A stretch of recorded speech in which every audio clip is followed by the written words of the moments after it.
Welcome, ladies and gentlemen, to the evolution of The Legend of Zelda. The Legend of Zelda, one of the most impactful and popular games in gaming history. A game that defined a genre and inspired a whole generation of gamers and game developers. Though its core story and the tasks you need to complete in order to follow your predestined path as the hero who saves the world stayed pretty much the same over the past 30 years. It went through all eras of gaming.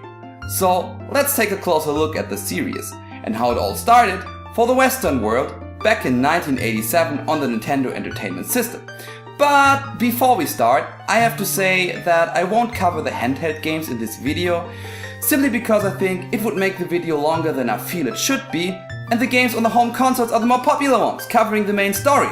So let's get right into it.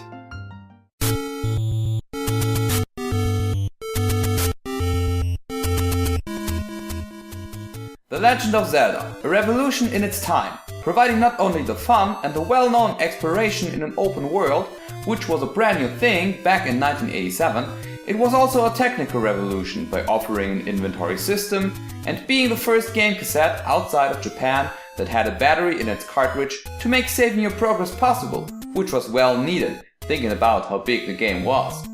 Although it was a revolution, your job was pretty simple. Kill the bad guy and save the princess. And if that's not enough, it had a nice shiny golden cartridge. Unfortunately, I was -2 years old when the game came out, so I didn't have the pleasure to experience its release myself.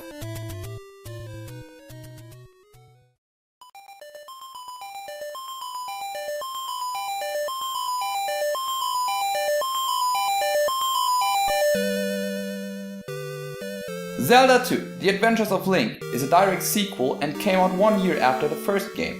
In Zelda 2, Zelda fell in an endless sleep and Link needs to save her once more while avoiding the resurrection of Ganon, the evil guy. The gameplay was changed drastically compared to Zelda 1 by making the game a 2D side-scroller comparable to games like Castlevania, with a world map like you know it from the Final Fantasy series. Nintendo also tried to lead it more in the direction of an RPG, by adding magic and skill points you earned for killing monsters. These changes in the game's design were a bit too extreme for most players, which quickly made Zelda 2 the unloved child of the series. Although I can understand people's disappointment about the game, I still think it's a decent one.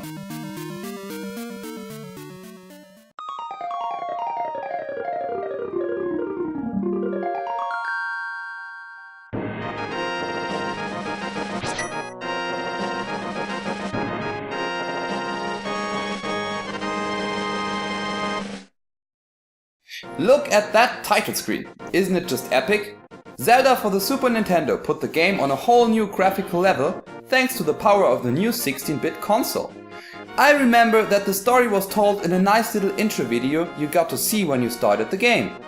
The smartest decision Nintendo made was to put the game back in the top-down view people knew from Zelda 1 and not taking over most of the RPG elements from Zelda 2. The only thing that they kept for A Link to the Past was the magic bar. A Link to the Past didn't try to reinvent the series. It rather took the elements people loved in the first game and improved them, made everything bigger and more beautiful. And if you ask me, that is the best thing they could have done at the time. Having also the ability to switch between the overworld and the dark world, a twisted and sinister version of Hyrule, made the game's world seem huge and gave puzzles and dungeons way more depth. What I also remember is that this game was hard. I wasn't even nearly able to beat it as a kid, and by replaying the Game Boy remake, I realized that they made a lot of things easier than they were in the original game. Oh well, I guess gamers' endurance and patience has changed. And if you already thought this was great, then be prepared for what's coming now. In the mid to late 90s was the time when every big game series had to make its step in the world of 3D. Some succeeded in it, and some didn't do that well. And with Zelda being no exception, we probably got the most loved and hyped Zelda game of all times. Some even say it's not only the best Zelda game, but the best game ever made. which I am not going to discuss here now. What really blew my mind at that time though, was that you could experience Hyrule finally in 3D. It seemed so big and so real that I could hardly handle it as a child who was mostly used to 2D games. It had giant dungeons, big badass bosses that scared the shit out of me and felt so realistic that I remember myself lurking around at the marketplace in Hyrule Castle for hours, talking to people and smashing everything I could with my Kokiri sword. The day and night circle was also something new to the Zelda series that helped to make the world seem even more alive and evolving, and gave you the feeling to really be on an epic quest. The only thing that really stressed me was that I never made it to the castle by day. It was always night when I reached it, and night meant, hell yeah, skeletons. If that isn't already enough, Link traveled 7 years in the future in the course of the game and became an adult to be able to carry the Master Sword and defeat the evil Ganondorf once again. But honestly, the thing that got me the most in Zelda Ocarina of Time up to today was the music. I could talk about this game for hours, but there are still some games ahead of us, and it's sometimes hard to explain to younger people why this game was so amazing. So if you were too young or didn't care for video games back at the time when Ocarina of Time was a thing, imagine it like that. You like Skyrim? Sure you do. We all love Skyrim. And now imagine they'll announce Skyrim 2. With VR. With a world twice as big than in the original game. In Unreal Engine 4. And it's an MMORPG! Yeah, I guess that would come close.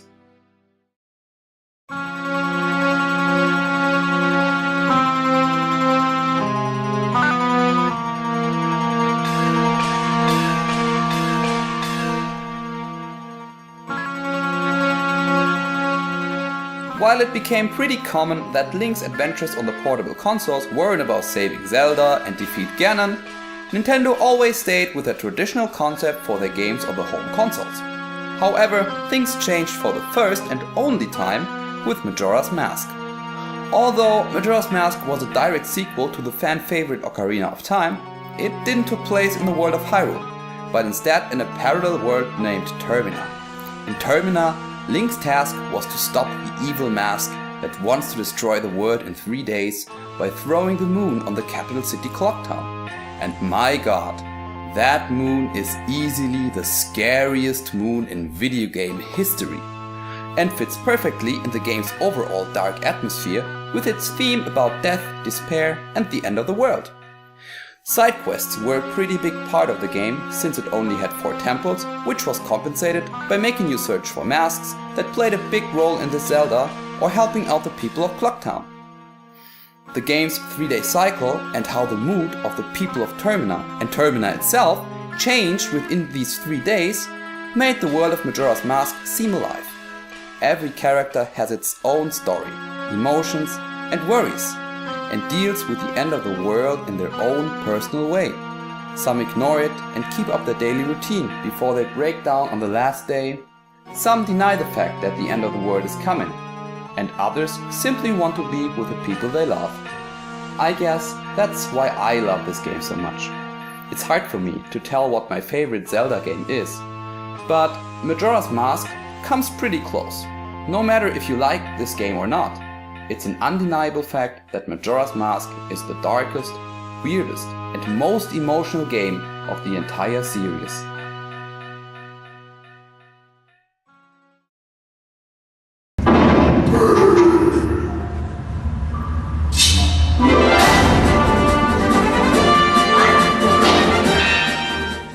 Whoa, hey, wait!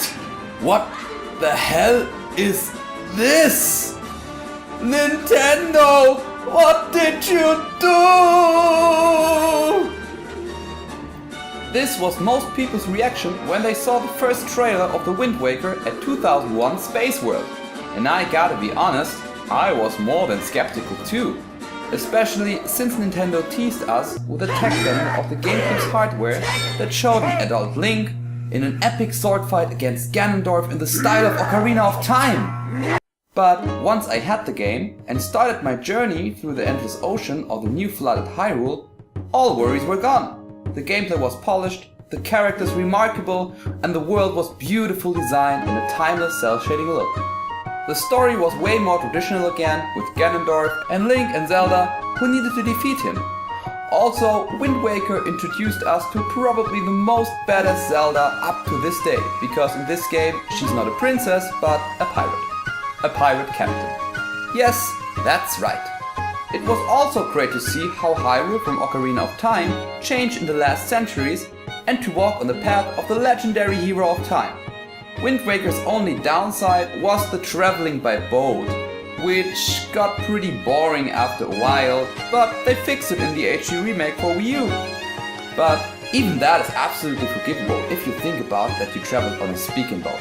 Yeah, on a speaking boat.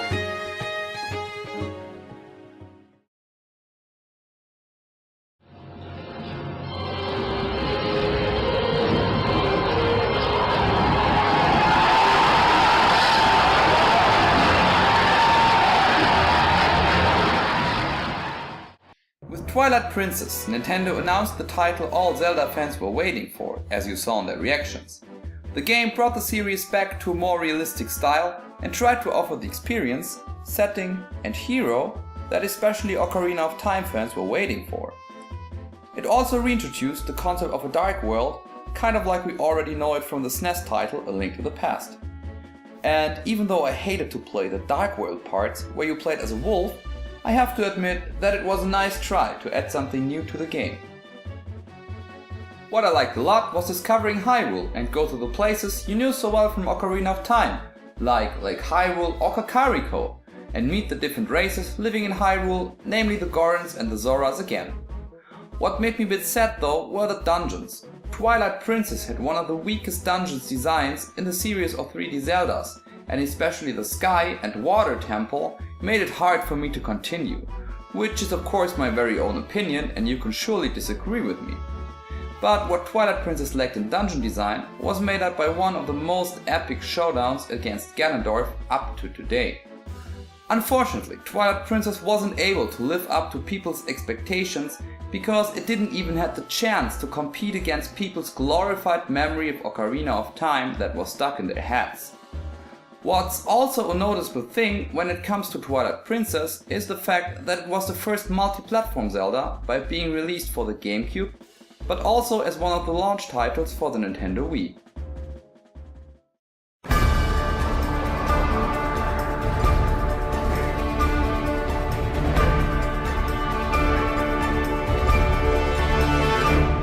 " 2011 was the year of the 25th anniversary of the Zelda franchise. And as you could expect, it was also the release year for The Legend of Zelda Skyward Sword on the Nintendo Wii.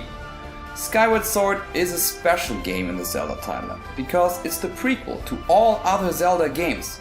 It explained to us why there are so many incarnations of Link and Zelda, and how the evil came in this world in the form of Ganondorf, who returns every several centuries to try to steal the Triforce. We also learned how Hyrule was founded, and that people used to live in the sky before. That all sounds amazing, right? Well, it wasn't that epic in the end, because of some issues the game had. The first and biggest issue was forcing the player to use the relatively new Wii Motion Plus, an enhanced version of the original Wii controller. The Wii Motion Plus was supposed to be precise enough to bring combat and puzzles to a whole new level by translating the exact movement of the Wiimote into the game. This sounds like an amazing concept, assuming that it worked, which it didn't most of the time.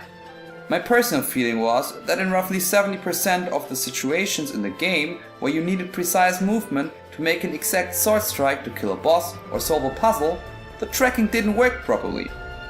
That led to countless unnecessary deaths, followed by frustration for the player.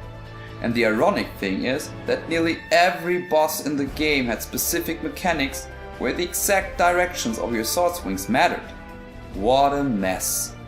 I guess Nintendo overestimated what the new controller was capable of. But it wasn't all bad in Skyward Sword. I liked the upgrading system for your items and weapons, by collecting materials on your journey and exploring the well-designed dungeons. Another, smaller reason why Skyward Sword is not the greatest title in the series are the graphics. The game didn't look bad, but it looked worse than Twilight Princess, which was released 5 years before this one. With Skyward Sword, it seemed like Nintendo wanted to find a happy medium between the cartoonish and extremely colorful graphics of Wind Waker and the dark and more realistic style they used in Twilight Princess. The results, however, were a blurry and muddy looking game with little detail and charm compared to its predecessors. These heavy lacks of quality in a game series that is known for, well, its consistent and extremely high quality, disappointed many players, and what could have been one of the greatest games of the entire series, maybe even the greatest, turned out to be by far the weakest 3D Zelda.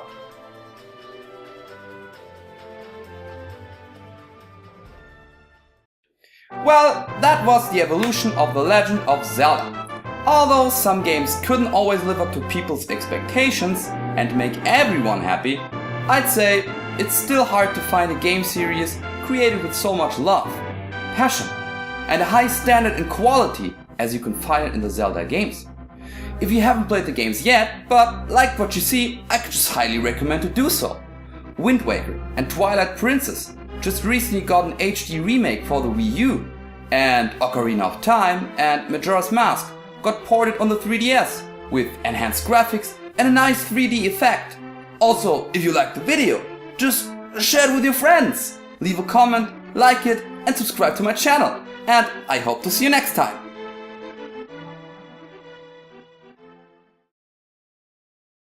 Please be good.